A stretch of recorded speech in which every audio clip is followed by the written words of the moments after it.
Canelo. Jesus, Lord. Come on. You're getting paid all this money to fight against a runner who we all knew was gonna run. The Cuban style. You chose him. And now you say you hate fighting runners? Well then, don't fight runners. I don't know what the he was doing, you know. I heard that that's never happened to him until he got with Reynoso's group, you know what I'm saying? So maybe they are doing that they're not supposed to be doing, you know what I'm saying? Maybe they didn't clean him out at the right time and he got caught up, you know? So I guess I'll just wait for him too. I just got to focus on July 12th. You know, after that, anything can go. It was, it's not interesting to see the fight when one person doesn't want to win at all. But it was hard fight for Canelo because he was always aiming, and even the skull didn't throw punches, and it's hard to catch him. You know, he's just moving. But his move... It's over. The face of boxing, Canelo Alvarez, might finally be done. Not because of a brutal knockout, not because of age catching up to him, but because of the storm that has followed him for years. Steroids, PEDs, and doping accusations. The man once praised as the pound-for-pound king, the golden boy of Mexico, and the heir to Floyd Mayweather Jr.'s throne now finds himself drowning in controversy. As one of the top guys, pound for pound, and you look, they can rate Canelo up there, and I just feel like Canelo is one of the guys. He's one of the top guys up there, but he's not the only guy. Even though Spence went through what he went through, and Crawford, these guys should be rated up there. Every time they went out there, they done what they had to do. There's so many young fighters that's up and coming that we don't talk about. That kid Ennis, boo, don't sleep on him. Don't sleep on him. I tell these fighters, don't. Hell of a fighter. Benavidez should be ranked in the top pound for pound. But what we don't talk about is, you know, Canelo. Steroids. Y'all don't talk about that. So we don't know. We really don't know all the fighters he beat. He could have been not clean in a lot of fights. You think he was clean the night he fought? I'm saying, I don't know. That 2018 Clenbuterol scandal, along with rivals like Terence Crawford, David Benavidez, and Jermall Charlo outright saying he's not clean, has fans questioning whether his entire career was built on more than just skill. It's over for Canelo Alvarez. Goodbye forever. Let's break it down. Canelo Alvarez wasn't just a boxer. He was a movement. Turning pro at just 15, the red-headed kid from Guadalajara carried the hopes of an entire nation. He fought anyone, anywhere, and built his reputation as the hardest worker in the game. Beautiful family. What motivates you to keep going? Why do you keep going? I love boxing. I love what I do. I still enjoy my training camps. I enjoy boxing. I love this. I enjoy a lot this. So, and I want to continue to make history because I want to put my name in a big stage, in a big position for my history. So, and I still enjoy it. I still enjoy my training camps. I enjoy boxing. I love this. I enjoy this a lot. So I want to continue making history because I want to put my name on a big stage, in a big position for my legacy. And I still enjoy it. I love what I do. He became Mexico's biggest superstar, a unified champion, the face of boxing pay-per-view, and eventually the man who made history by becoming the first undisputed super middleweight champion. I feel like Canelo juices. But I'm a Triple G fan, so I'm a say that ahead of time. I just like Triple G. There's a lot of money on the line, and if I could get away with it, I would do it as well. Some tainted beefs. I think, well, he definitely got busted once for something, but it could have been from tainted beef. We don't know. But it also could be that, we should probably leave them the fuck alone and let them do whatever they want to do. Do you want to see Manny Pacquiao fight or not? Right? I want to see him juiced up, fighting at 45 years of age, coming in with a... He fought Gennady Golovkin, Miguel Cotto, Sergey Kovalev, Billy Joe Saunders, and Caleb Plant. The list is endless, and with every win, the legend of Canelo grew. But legends aren't bulletproof, and in 2018, cracks began to show. He failed a drug test before his big Triple G fight in May. and he's blending Mexican cows. All right, here's the deal. 2 months until the rematch with Gennady Golovkin on May 5th is going to be the big fight, and he's been taking drug tests leading up to the fight, standard operating procedure. This time he popped for a substance called Clenbuterol, which is a banned substance. As a matter of fact, it helps you cut weight. A lot of people use it illegally to cut weight while maintaining muscle mass. He is saying he did not cheat. He's not a cheater. I did not intentionally take Clenbuterol. Problem is, I've been training in Mexico and eating contaminated cow beef. That's what he's saying. There's a problem apparently in Mexico where some of the cattle are being injected with Clenbuterol, which helps cows. It's illegal in the United States, but some places outside the United States, even some places in the United States, will use Clenbuterol to grow bigger cows, to up the protein content in the meat.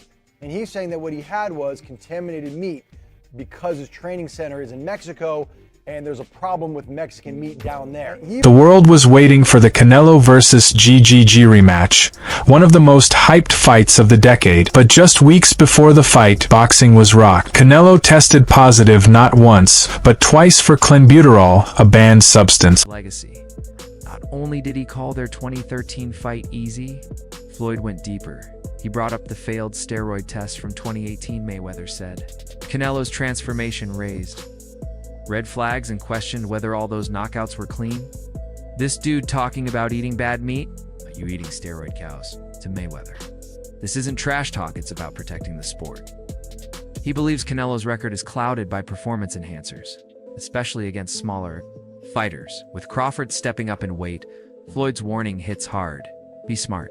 Don't base everything. His excuse? Contaminated beef in Mexico. And yes, it's true that Mexico has a history of Clenbuterol showing up in cattle feed, but fans didn't buy it. They saw it as a convenient excuse for a fighter who always seemed bigger, stronger, and more powerful than the rest. He was 100% confident in himself. I don't know why he wouldn't fight me, especially since, seeing that everybody in his team is on steroids, which means including him, so he never got off You think he's on steroids? Of course. How does five? You saw De La Hoya How do five people out of your camp get tested positive for steroids? Right. All Canelo was suspended for 6 months by the Nevada State Athletic Commission. The fight was postponed, and his reputation, once untouchable, was suddenly under attack. And here's the thing about PEDs in boxing. Once your name is linked to them, it never goes away. Fast forward to now, and the storm hasn't died down, it's gotten worse. David Benavidez straight up said, Just asking, when you think about Canelo and the PED usage, right?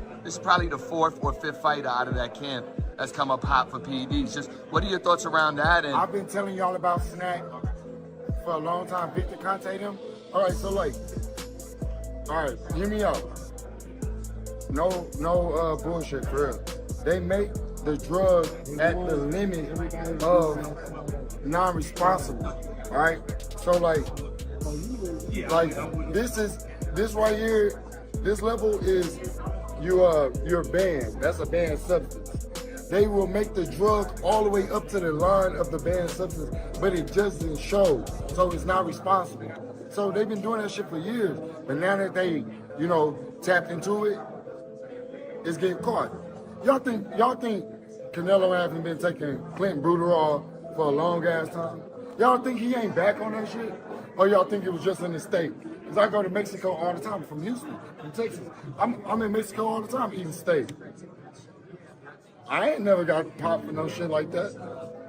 When you think about they're microdosing it.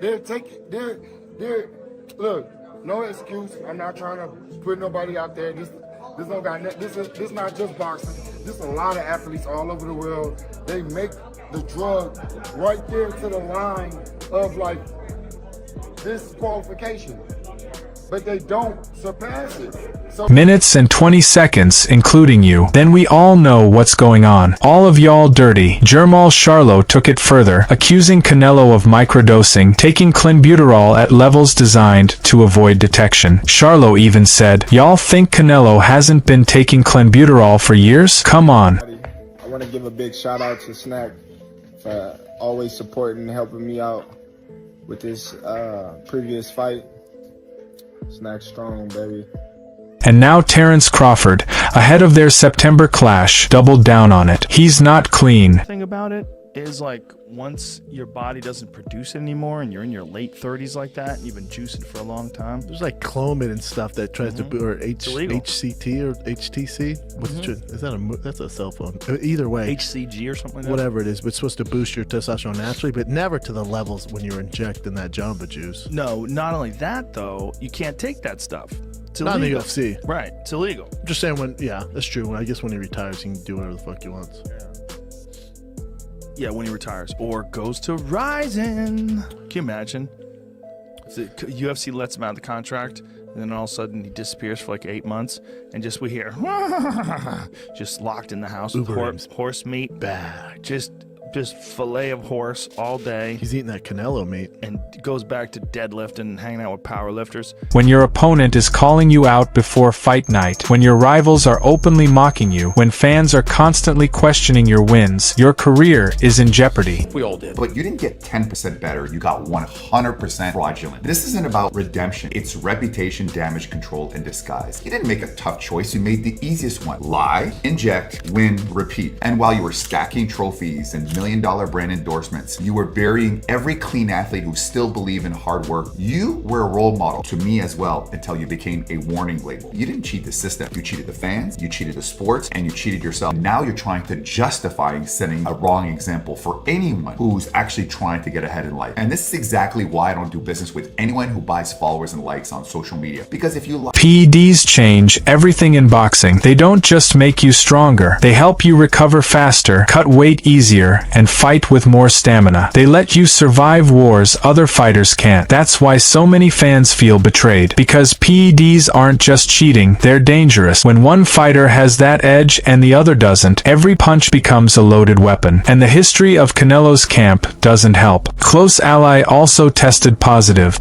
That's why Benavidez says it's not just Canelo, it's his whole team. Here's the real tragedy. Canelo has done everything a fighter can do. He's unified divisions, fought pound-for-pound stars, and carried boxing on his back for almost a decade. But legacy isn't just about wins. It's about how fans remember you. And right now, Canelo is on the edge of being remembered not as a hero, but as a cheat. Think about names like Barry Bonds or Lance Armstrong. Incredible athletes, but forever tainted. That's the shadow Canelo is walking under.